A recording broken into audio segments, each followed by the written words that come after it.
So when people are giving talks, they usually end with what can you do to help push single payer forward, or health justice forward, or healthcare for all, or whatever, and it usually ends with, well, call your representatives, talk to your neighbors, talk to your family. Let's get this movement of movements organizing, so support the issue that you're particularly interested in, but also other social justice things that you're interested in. And then usually the last thing is run for office.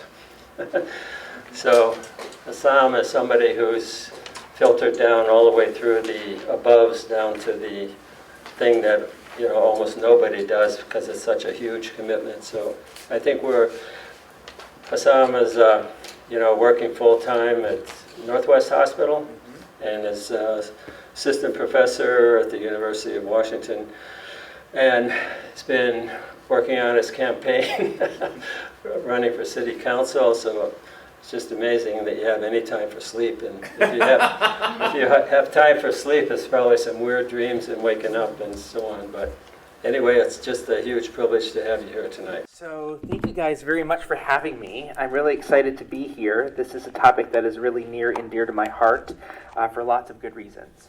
I'm going to spend some time talking about how we got here, or how I got here, because I think it's relevant and it's important. I think that I cannot impress upon you enough that we should be running for office as healthcare providers.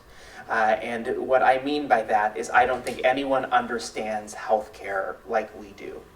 I have talked to many individuals who basically are policy makers in healthcare. I've talked to many people who are legislators who think they understand healthcare, but the truth of the matter is we are directly in contact with the patients that suffer from failed healthcare policies.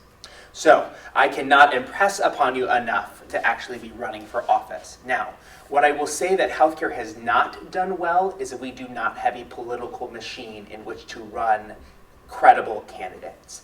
And one of the things I am very interested in running for city council is building that healthcare machine so that we can actually take healthcare providers from the very beginning and run them for office and win seats to actually change the forefront of what actually happens in healthcare.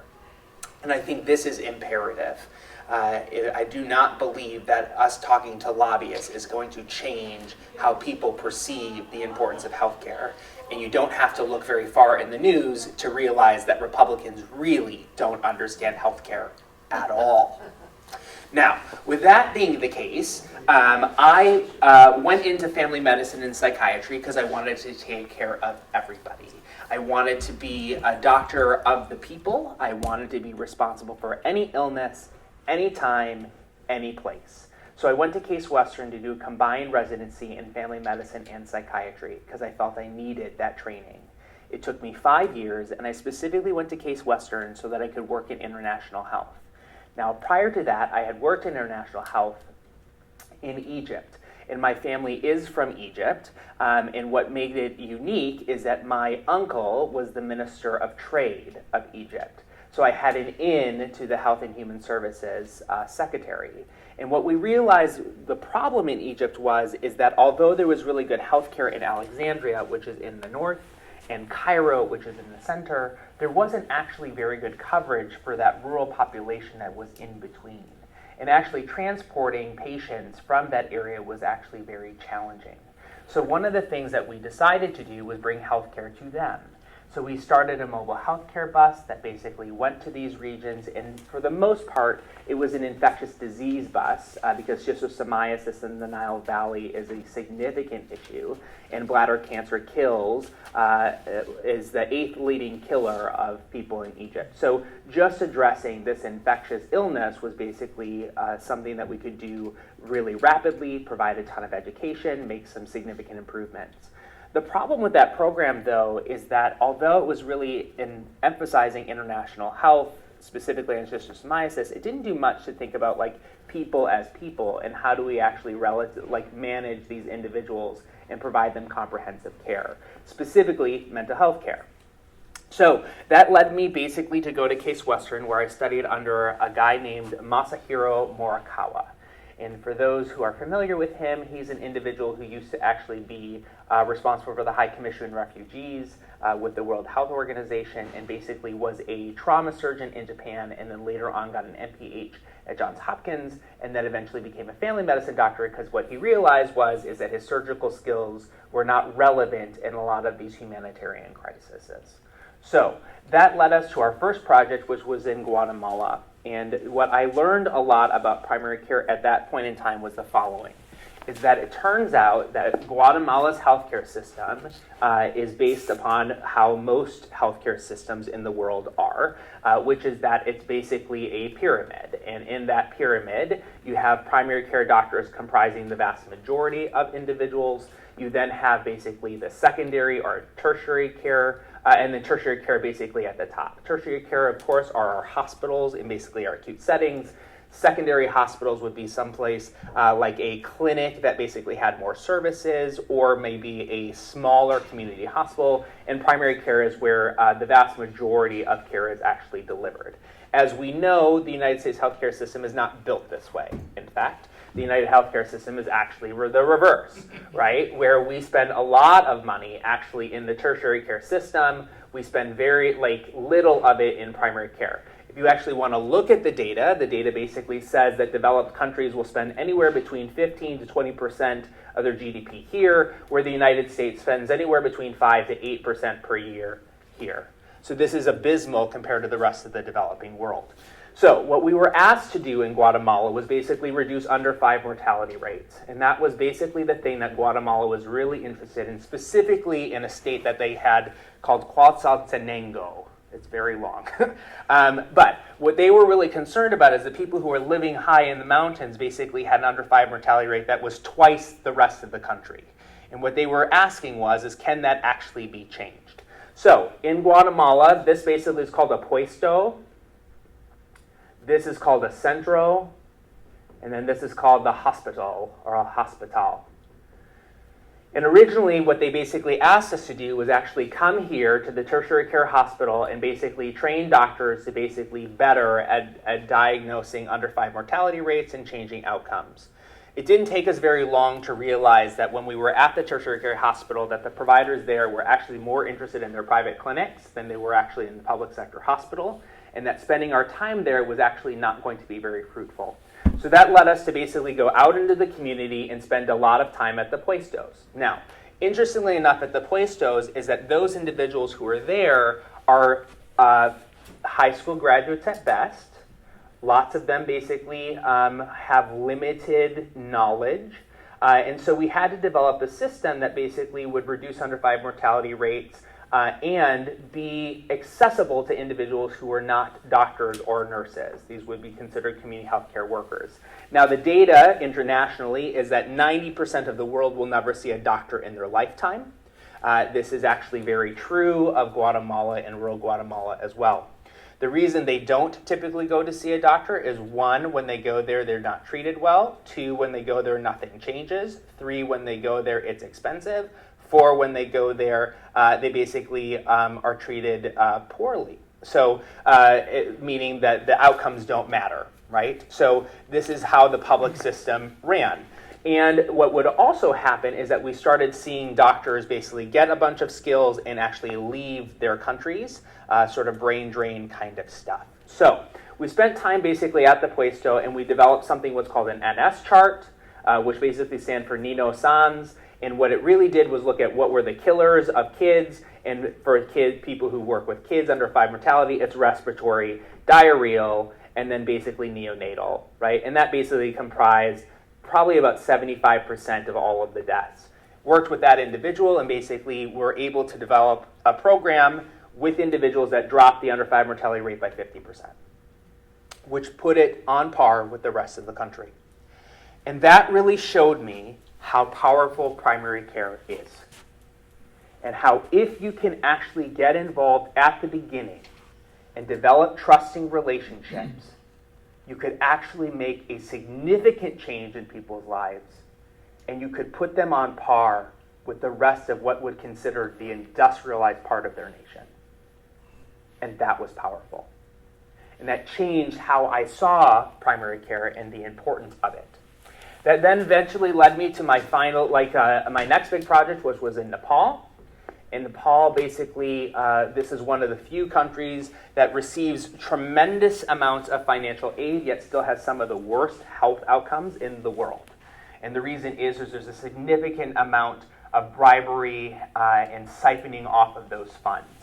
And what we were doing in Nepal was basically to address the concern within the Maoist area. So we were one of the only groups to be able to work with the Maoists and basically develop healthcare clinics to actually meet their healthcare needs. And essentially what we did is we developed what was called like a hub and spoke model, which is essentially this, right? It's the idea that basically there is a hub here. That hub basically has services that you wouldn't find out in the community, but has basically tentacles that go out and spokes that go out into these rural areas, high in the mountains, high in the lowland, or low in the lowlands. And essentially what you could do is provide services at each one of these places. When patients became too complicated, you would ship them to the hub. When they were treated at the hub, they could come back to their service, and then this was basically how you were accountable to a patient, because patients would go back and forth between them. Now, those who were too complicated eventually went off to basically the hospital that we set up, and then trained the doctors there to deal with really complex medical issues. That's what we did. So, when I decided to run for city council, the thing that I was trying to figure out is, as a physician, what can I contribute to the conversation? And the thing that I can contribute to the conversation that I have the most expertise in is developing healthcare systems and advocating for healthcare systems and ultimately improving and impacting people's lives. So, when I decided to run for city council, I looked at the data of King County. And I was like, what percentage of individuals basically are without insurance in King County, despite the expansion of the Affordable Care Act? And what was interesting about it is that despite the expansion of the Affordable Care Act, we still have 8% of the population that is completely without insurance. Now, why is that important? Uninsured people are expensive. And the reason they are expensive is that when they get sick, they actually have to use emergency room services and hospital care services, and these are the most expensive in the system. Then, when they basically can't pay for them, they are called bad debt or charitable care, which is then translated into either people's taxes or their premiums. Interestingly enough, in Washington State, on the exchange, the insurance commissioner just came out and said there will be an increase in people's premiums by about 20%, which is outrageous to me. And then in the private market, it's around 15%, right? And so we are definitely paying for these individuals, even though we are saying that like they're not covered. But they are covered. We're still paying for it, whether it's in our premium or our taxes. And one of the big problems with our budget is we can't balance it because these individuals are really expensive. So how much did Washington State spend in bad debt and charitable care? It was $2 billion. For what, per year? That was just last year, $2 billion in bad debt and charitable care. If you take out the bad debt part and basically just look at what is considered charitable care from a hospital, which Harborview does a ton of it, it's $1 billion, right? So the amount of charitable care we did last year in the state was $1 billion. Now, let's hyper-focus on what happened in King County. In King County, of that $1 billion, 70% was in this county. That was $700 million we spent in charitable care in King County, primarily because Harborview, Northwest Hospitals, Valley, Swedish, Children's are basically comprising that care, and they're all in our county. Now, when we basically look at the overall cost of this and think to ourselves, like, how can we basically recoup this? When we did the expansion of the Affordable Care Act, and if you look at the 2 years, right, the Affordable Care Act basically was able to drop that in half, right? So from 2015 to 2016, we were able to drop that by half, okay? So what I was thinking is, like, if we know covering all people reduces costs, how do we develop a program on a citywide level to do it. And that led to lots of conversations. And specifically, I reached out to a guy named Josh Green. And Josh Green, for those who don't know him, he is a senator, an emergency room doctor in Hawaii. And he basically became notable because what he was saying is that we should be calling homelessness a ICD-9 or ICD-10 code. And we should be able to charge Medicaid money to basically help with homelessness. And it really came from the idea that people without homes are incredibly medically expensive, meaning that if we house someone, that's about $10,000 per year, and if we do not house them, that's around $30,000 to $40,000 per year. If you look at what we spend in Seattle for the homelessness population, we spend $120 million in homelessness on 4,000 people, which comes out to be about $30,000 to $40,000 per person. So, from my standpoint, I ended up talking to him, and what he and I talked about was federal qualified health centers. And federal qualified health centers basically started in the 1960s. And their whole role was basically to be the safety net for poverty. And it was a program that basically was to say that there will be a safety net for everybody. What's great about federal qualified health centers is you do not need an insurance card to go there. You do not have to be a legal resident to go there. You do not have to have any connection to any facility at all to go there, which then allows us to basically manage every individual because the entry level is really low. So, federal qualified health centers do the following things. In order to qualify for a federal qualified health center, you have to provide the following services. You have to provide primary care. You have to provide preventative care, prevention. You have to provide mental health care. You have to provide substance abuse care. You have to do dental, and you have to have some way of doing vision. For those patients that are too complicated, you also have to have a way of them seeing a specialist. In Seattle, we have 75 of them. The major users of those are people like NeighborCare, CMAR, Country Doc, and one more, right? So these entities basically provide a safety net. So what I talk about and what I am proposing is that for federal, that we expand our federal qualified health centers. And the reason I'm proposing that is that their funding with the word federal actually comes from the federal government and is actually in the Affordable Care Act. But what's interesting about it is that there's an $11 billion provision to expand federal qualified health centers that is actually not on the table of the Republican and Democratic plan to cut. And the reason it is because these save tremendous amounts of money. How much money do you say? It turns out federal qualified health centers per patient per day is $1.36. Your normal office visit is actually double that, so it's around $2.52. If you're in an emergency room, that jumps up to $4. If you're in the hospital, you're at $15. So the whole trick was get people in primary care, have them basically have accountability care, and basically cut out all of this stuff, right? Which led the question to people asking, are federal qualified health centers actually good at what they do? And the answer is yes. They're phenomenally good at what they do. In fact, they basically are more efficient than the present healthcare system because they actually know their patients and are patient-centered homes, which are accountable.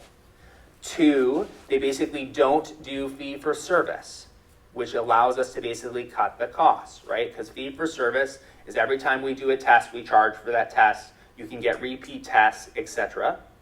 The third thing that they do remarkably well is they actually prevent people from going into emergency rooms. The fourth thing they do remarkably well is they get people in automatic, like within 24 hours, and they're able to get patients into the system and actually see them at a regular basis. And because they actually do all of this care, they are a cornerstone to a lot of communities. So, when you look at it, they do as well or better than our present healthcare system. They are cheaper than our present healthcare system. So why are we not expanding them or investing them? Which has been the question I have asked. So I reached out to the federal qualified health centers and I specifically asked them, like, what would it take for you guys to cover the last 8% of King County? Like, how much money do you think that is? In general, their budget is around $60 million.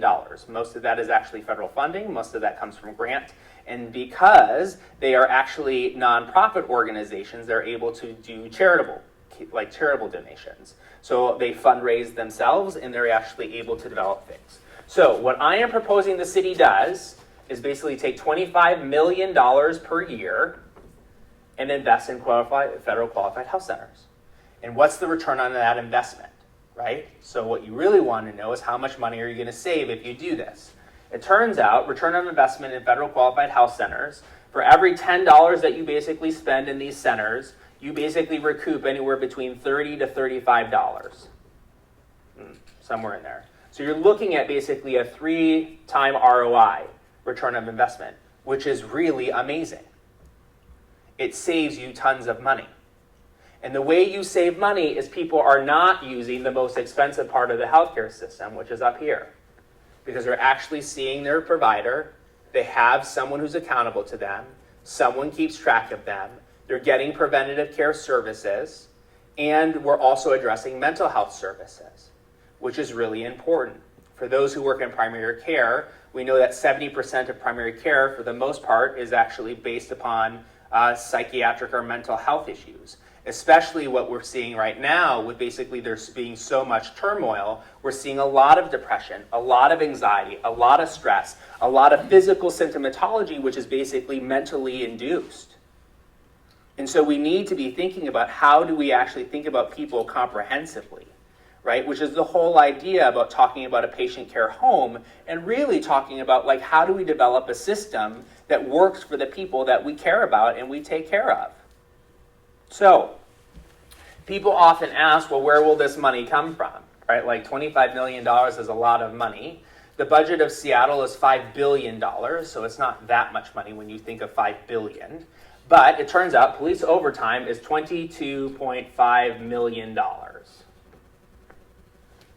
which I think that we could make an argument that maybe we could not have $22.5 million going into police overtime. So, I'm also hoping with this $25 million to do really creative things. So what we know is that the way people access healthcare now is just very different than how they used to access healthcare before. And that what they really care about is actually what is that experience like. And basically the triple aim for a patient is the following. They want to know, did you actually fix me? Right? That's what I think is valuable. Did you fix me and did I get to a functional return, right? Where I was actually able to do something. 2, was the experience pleasant, right? Meaning, like, did you explain things? Did you basically tell me what was going on, give me alternatives and all of that? And the third thing they care about is sustainable, right? Meaning, like, will I be able to come back repeatedly to see you and develop a relationship with you? Which is why people freak out when they're about to lose their primary health care provider. Because once you find a primary health care provider that you like, it's very hard to find another one that you like because the system is not easy to work with. So what I am saying that is, like, this value that we're talking about, we can translate that into lots of different types of experiences. So one of the things I worked on while I was doing international health is that what we realized is that everyone had a mobile phone. And you could actually use their mobile phone and that technology to leverage healthcare outcomes. You could remind people of their appointments, but you could also do, like, really cool things, which was like making sure people take their medications and having them hit C for confirm that they did it or R that they didn't do it. right? And so there were lots of creative solutions to basically doing that, which was a relatively cheap kind of thing to do. And a lot of people here, if you look at the city of Seattle, what percentage of people, including people who are homeless, what percentage of them actually have cellular phones? The number is around 87%, right? So even homeless individuals have cell phones and technology in which you can be accountable and reach them, yeah? So that is basically what my plan is moving forward, right? And so what I'm hoping to actually do is push this conversation, which is the conversation is, we as doctors are tired of our patients not having the things that they need. The way we deliver healthcare in this system is broken. We need a universal healthcare system, but in the meantime, we are going to try to come up with a creative solution to do it. My hope is by developing a system like this, is we can work with other cities to basically get them on board as well.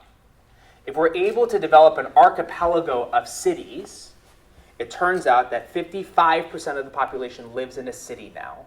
That actually changed about 5 years ago when basically we used to be more rural than we were actually in cities. But there's been a push to cities, and now 55% of the population lives in a city. And if you can develop an archipelago of cities that basically have done something similar to this, you could really push the conversation, right? Which is what I want to do. So, I don't want to rely on legislators. I don't want to rely on lobbyists. I want to rely on our talents and our skills and what we know about the patient experience to improve their quality of life. Thanks. Wow. Mumtaz. So, yes. So are you saying that there's no health insurance companies involved in this plan at all? Yeah. So here's what's interesting about federal qualified health centers is they basically take a look at what you actually have, right? And they also look at like a sliding scale. So if you come in and you have absolutely no insurance and you basically have a certain income level, it's free healthcare, right? It does exist. It comes from the federal government though, right? Now, what I am saying that we should be doing is like this is a nice intermediate step while we're basically driving the conversation to a single payer healthcare system, right? But as far as insurance companies are concerned, no, you don't have to have an insurance card to go in there. If you do have an insurance card, they basically will bill your insurance just like they would bill any other clinic, right? And so what's great about them is that it's the perfect blend of like how you could have a sustainable model, right? Because you can charge insurance companies. They can charge insurance companies, and those who don't, they can't charge. Those who don't have insurance basically have the federal funds to basically support them. Now, what makes that cool is that neighbor care could end up in really a neighborhood that's fairly remote, right? And actually be working with older adults in their homes, right? And in their communities, so they could actually age in place, as opposed to when they get older and getting too frail, that because there's no healthcare facility and it's too hard to drive there and they have functional decline, that they end up losing their home and they end up in hospitals and or nursing homes, right? So this is really a way of getting the healthcare system to the people and really going back to this idea that healthcare is integral, is incredibly important in how we design a city. That we should have clinics in places where people are. And it should be in their neighborhoods so they can walk to them. And they should know who their doctor is and who their provider is. We did it before. It's what people remember us by. It's the Rockwell paintings. It's like, I went to my doctor. I knew who they were. They took care of my family. They knew my community. And the thing that I am concerned about is that doctors were not only just doctors, we were public health specialists. So when we saw things that were happening in the community, we were some of the first people to alert that. Like pediatricians were the first people to alert about the lead crisis. They noted that kids were basically acting irritable and agitated and losing their hair, and it was unusual. And from there we learned that lead was basically dangerous for kids, right? That's the power of what we do. That's the thing that nobody in the legislature understands what we do. right? That's why I'm running for office, right? When we talk about like soda tax and opioid addiction and all of these things, we all are educated on how to handle these topics and understand their complexity. And it's not as simple just to say like, well, just build a facility where they all can go and use opioids. Because we understand addiction is more than that, right? Addiction is a dopaminergic phenomenon. Imagine basically the idea of giving up your coffee times 10,000 and then tell me if you can just walk away, right? It's not that easy. I mean, we see people in Harborview and in my facility at Northwest Hospitals who have their chests ripped open to have another valve replaced because of endocarditis. And you're going to tell me just providing them a place to use opioids is going to solve their problem? I think that's crazy. But that's why these are great, because they have to provide substance use. So if you've developed an archipelago of these across your city, patients can go there for substance abuse treatment. And what I like about it, and what we've always talked about in psychiatry, is how do we link mental health to physical health? How do we stop siloing these two entities? And the way we do that is by putting them in the same place and getting rid of the stigma that you have to go to a separate place to deal with your mental issue, right? And what we know is that stigma is still significant. Despite all of the education we've done about major depressive disorder and anxiety disorders, despite how much we've talked about how common they are, right, we still stigmatize them, right, to this day. And there was actually just a study in the Annals of Psychiatry that basically demonstrates that we've actually made no improvement at all despite all of the education we've done. Right? People still feel the stigma of mental illness. And if you claim it on your healthcare insurance, if you claim it as an issue, good luck finding disability insurance. Right? Once you basically say you have a mental health issue, disability people won't touch you. Right? Or life insurance. Yeah, life insurance too. Right? Life insurance too. Other thoughts? Yeah. These federally qualified health centers have been around for a while. A long time. Why is this not already Yep. going? And the reason is that in order for a federal qualified health center to basically become established, they have to actually have enough capital to build the centers, right? They have to build like the brick and mortar kind of structure, right? The problem with it is that because all of these are nonprofits and they basically have a budget that comes from the federal government basically gives them X amount of money and they're translating about 85% of what they get from the federal government actually into patient care, right? So it takes an exorbitantly long time to actually get the brick and mortar set up. And so what I'm saying the $25 million can do is actually help us reestablish some of those brick and mortars, which allow us to pull more money from the federal government because we're seeing actually more patients, right? In addition, it allows us to apply for more grants because basically it's a larger healthcare system. And then additionally to that, it basically allows us to recoup a lot of the loss that we're actually having in King County. And ultimately, what I'm hoping would happen is that we would see a return on that investment after 3 to 5 years, which has actually been demonstrated in Rhode Island, Indianapolis, and there was one other state. The return on investment happens within 3 to 5 years, which then you could basically translate into all sorts of programs and could actually balance the budget and actually provide education to kids. I was thinking that safe injection sites would be a halfway step too, and I'm thinking particularly the experience of Switzerland and Portugal when they pretty much decriminalized usage of all drugs. And Sure. There was a very moving story of some woman who went to get regular injections, regular injections for quite some time, and then one day she's thinking, you know, she's got a steady job, her life is okay, why do I need this stuff? And then, you know, you can't, the treatment centers aren't going to do any good unless somebody gets to that step, correct? Right, and that's exactly the point, is that the way that the city council is basically talking about these safe injection sites is that they're going to have programming there, but it has to be more than that, right? Like as a psychiatrist, you have to be doing motivational interviewing every time you see someone. right? It's not just handing them a needle and then basically giving them a cotton swab and basically being like, have at it, right? There's a lot more to those programs. So the difference between Vancouver and basically what you're talking about is like Europe, is that Europe has a much more robust system, right? They actually are trying to move people away from addiction by actually providing them lots of counseling and motivational interviewing along the way, right? Motivational interviewing, the whole concept of on a scale of 1 to 10, how much you want to quit. You're a 9, why did you not say 10, right? Why are you a 9 and not a 10?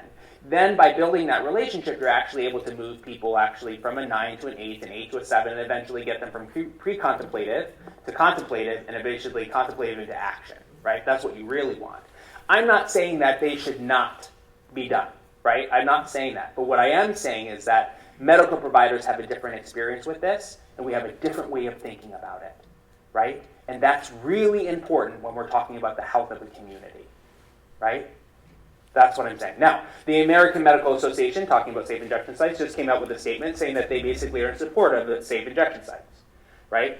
However, the American Academy of Addiction Medicine and the American Academy of Addiction Psychiatry have both not weighed in on this issue, and I did contact both of their boards because they think that there is an opportunity. They are very concerned of the stigmatization that will actually happen when we basically silo all of these addicts in one place. That is a significant concern to them. So I did actually meet with the addiction pediatric chairperson who actually works at Children's, and basically he said that they are not in support of them at this point in time, right? And they raised lots of good questions, which is, are you doing, when you talk about safe injection sites, could you get the same response from a needle exchange program, right? Are these two things equivalent, right? If you're basically using naloxone and naltrexone to basically reverse, could you actually use police officers to do that, and could you get the same results, right? And there is some data to support that, yes, you can, from both of these questions. So the idea is that should we basically be investing all of this money, siloing all of these addicts in one place, right? Or should we be developing community healthcare clinics like this, right? And concomitant programs to basically do the harm reduction that the needle exchange would, or the safe injection site would do. Right. But somebody has to want to go into treatment, or it's not. Totally, correct. you're absolutely right. But it's a process of getting to know someone. And what I was told as a medical student, and I still believe this today, right? And I teach all my medical students, fellows, and residents the same thing. The most important intervention you have in all of medicine is you. It's you. You will be able to tell patients to change because they believe in you. More than they believe in the medicines, more than they believe in anything else. They will change their behavior because of your relationship. But the problem with our healthcare system now is people are losing those relationships. And they have to happen. They have to happen. Because without them, patients feel lost. And the system has only gotten more complicated, more destructive, more difficult for patients to maneuver. Even if I don't win, I'm creating a political machine for healthcare. This is important. This is very important, right? Because what I'm hoping is, I'm hoping to inspire nurses and doctors to run for all types of offices. Because without it, man, we are just sitting ducks waiting for other people to decide for us and what's best for our patients. And I'm tired of just basically shouting at the wind, right? I'm just tired of it. Like, I mean, you can all attest to this. You all take care of patients and took care of patients. It's like shouting at the wind. When you're like, I need 30 minutes to basically work with this very complicated patient, and the administrator is in your ear being like, it's a 10-minute appointment, and you're 20 minutes late, and your patient satisfaction score is going down. I was reading an interesting article, actually, in the Academy of Psychiatry, and what they said is at the end of intern year, internal medicine residents, 50% of them qualify for clinical depression. 50%. Yeah, totally. You're burnt out even before you start. The average age now of people retiring is in their 40s. Medicine has dramatically changed, right? And for lots of reasons, the patients are sicker, they are living longer. Our control of what we're able to do has gone down, right? The amount of information we're expected to process is huge. Then you have the death by 1,000 clicks. I mean, that electronic medical record is literally consuming your whole life, right? I mean, I sit there clicking and searching, and the patient's talking, and I can't listen to them because I'm like, where the hell is RRR? Where is it, right? And this is the kind of craziness that basically happens when healthcare providers are not at the table. This is what happens. Is some wealthy person basically has made a decision and has convinced all of these lawyers and business people that this is the right thing to do for healthcare. And then they do it. And then we suffer for it. I'm just tired of suffering. Right? And I know all of you are too. So that's why we're building a political machine. So that when we find good candidates, we can run them for all types of offices. Yeah? Could you go a little bit more into the specifics of this political machine? So here's what a political machine is. So it turns out that when you decide to run for office, it's not as easy as you would think. It turns out that you're like, well, I want to run for city council. So you basically look to see what it takes to run for city council. You go to Wikipedia like I did, or WikiLinks, or WikiHow, or whatever it is, and you basically say, how does one run for city government, right? Because I didn't know. But there are entities that exist that know, that actually are special interests. So when we talk about a political machine, it is a coalition of people, right? That coalition of people are all like-minded, and they all have similar ways of thinking in an agenda that they are pushing. So for example, a political machine would be like the business community, right? That when we were talking about special interests of business, right? They want to choose a business candidate that will basically further the things that they care about. Another one would be like labor. Labor basically has a huge machine that basically comprises all of their labor unions, where basically they find a candidate that they like and they all rally behind them and support them. Yeah? So what that allows to happen is the following. So if business basically finds a candidate, they basically say, here's our candidate. And all of those people who are part of the machine, like all of us basically donate $10, $20, $100, $50, whatever amount. Right? We donate to this machine, which then basically takes the candidate from being a no-name to a name, because now they've raised a bunch of money.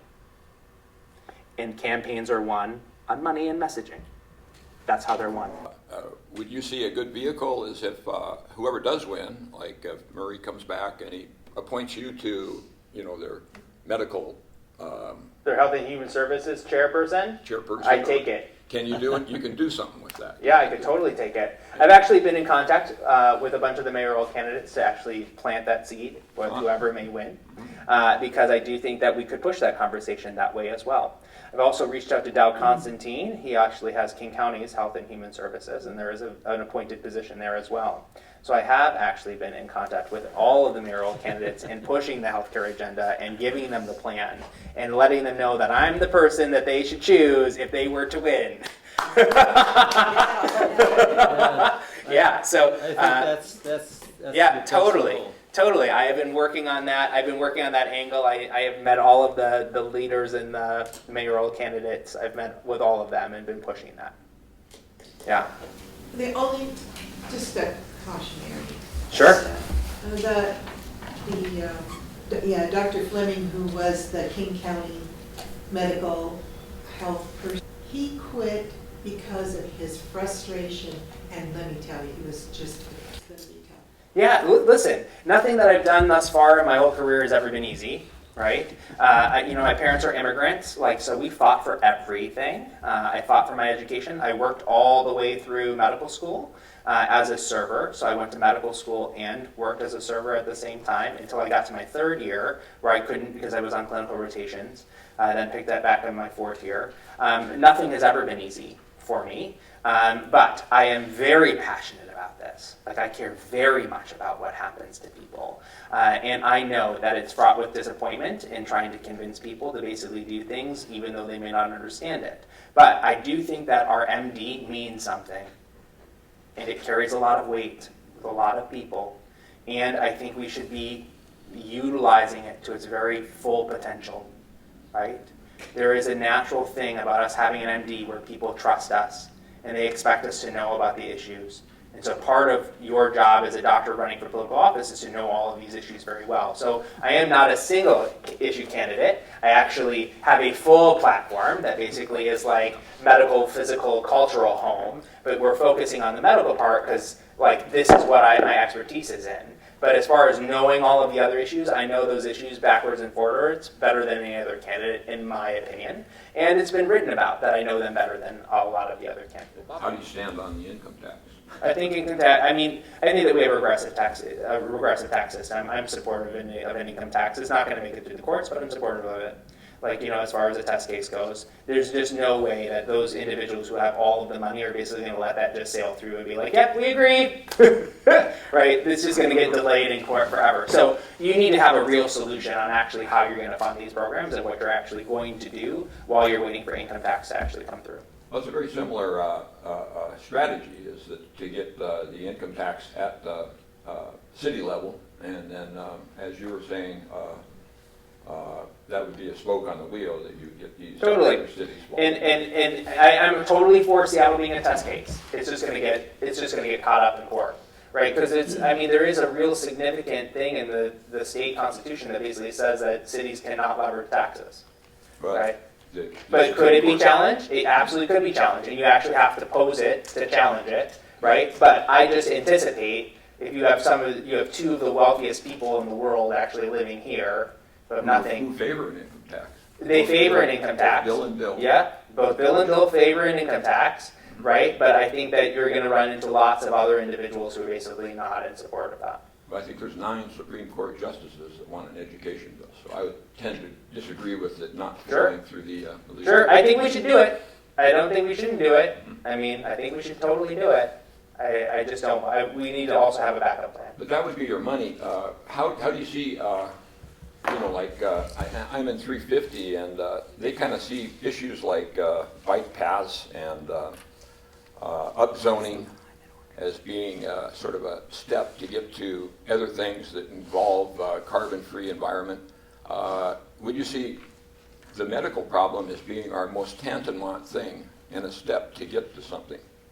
Or would you I think that the medical thing is really where everyone comes in contact with the medical system.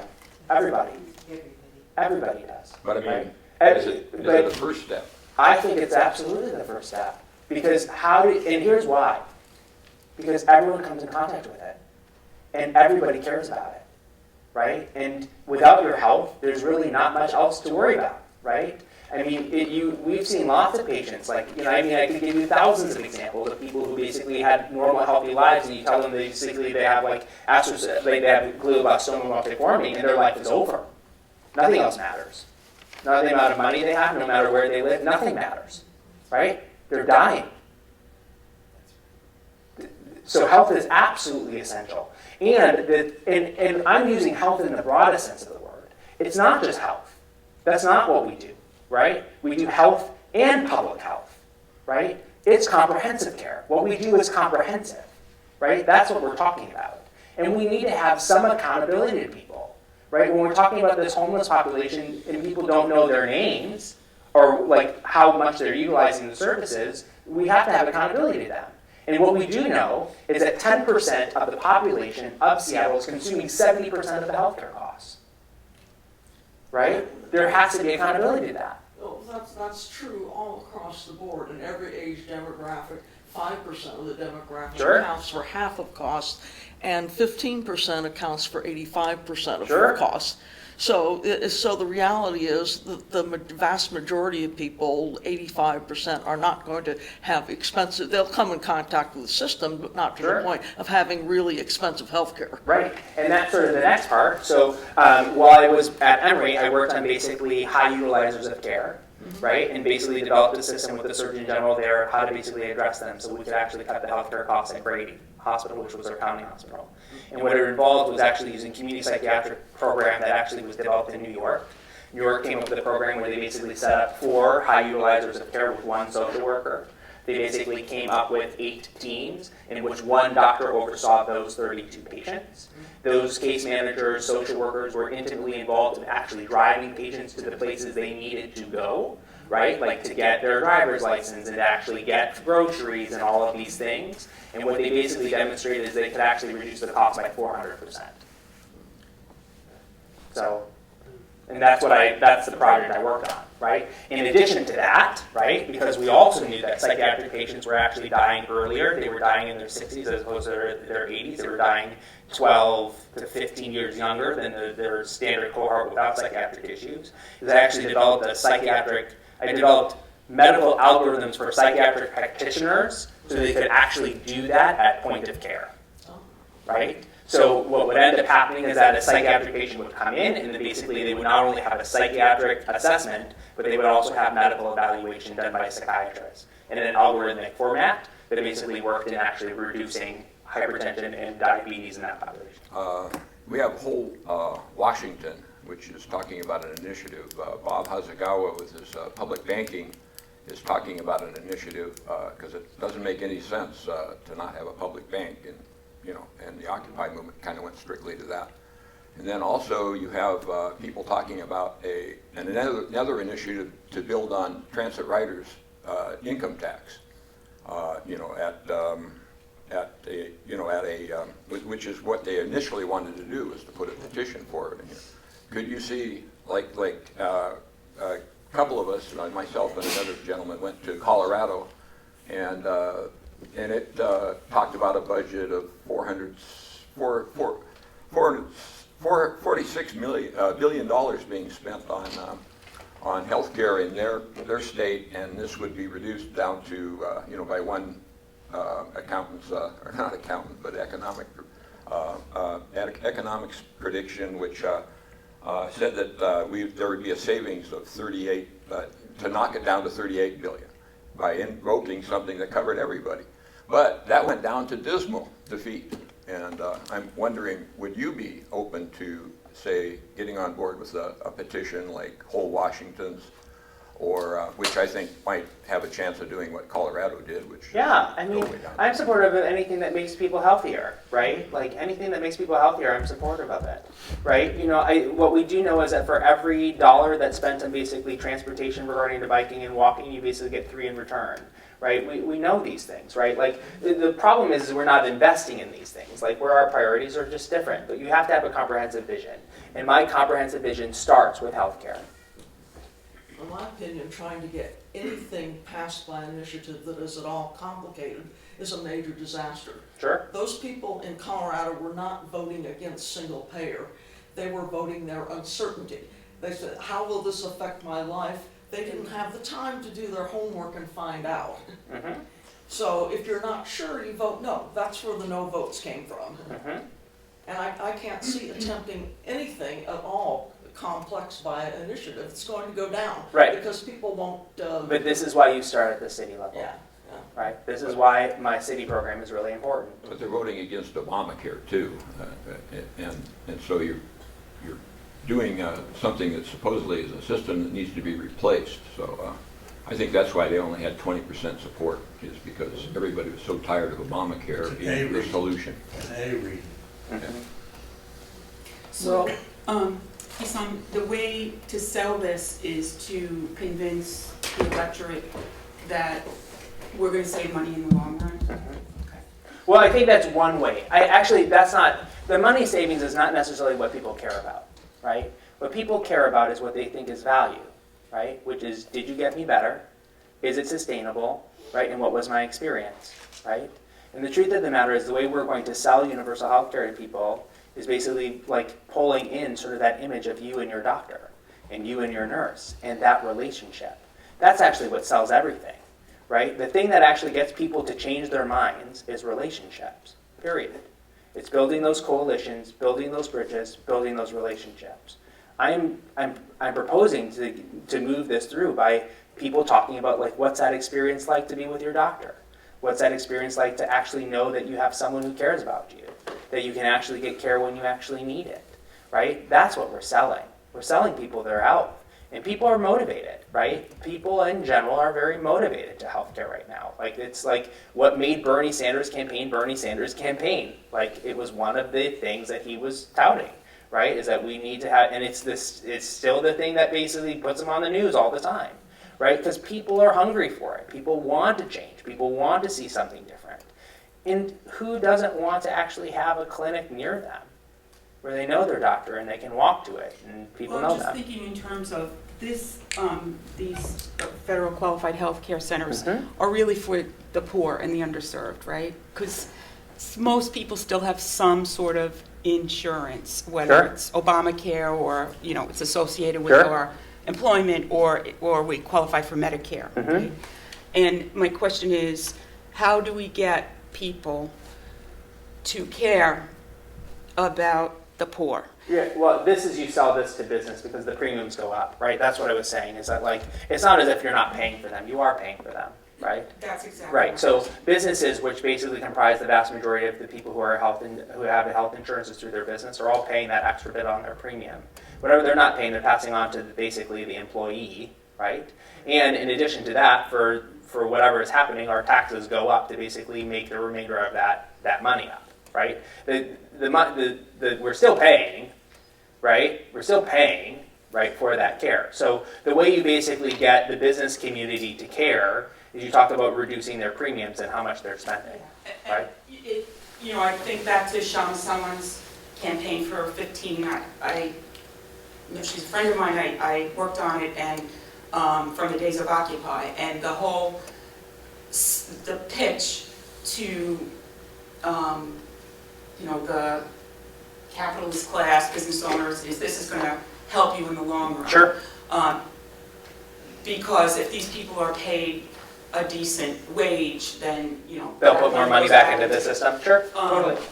But in some ways, it's sort of the same It's thing. very similar. And I guess I've lived in Seattle for 31 years now. I come from New York City.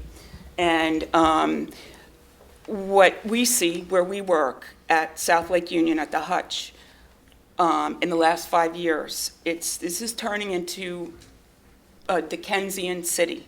I mean, you have those towers growing up for Amazon. You have all these new highly paid tech employees who live here now, eating out at these expensive restaurants. You have that, and then we have seen an explosion of people living under the freeway, and I don't know how you get people like the tech employees at Amazon and the people who live in affluent neighborhoods to care about the health care of poor people. Because in some ways the system is made to work exactly the way it's designed, and that is for those people to die quickly. Right, but that's why I think it's important to have healthcare providers actually in policy decisions, right? That's why it's important. Yeah, right. That's exactly right. Yeah, we're going to build this machine, and I think it will be quite a thing.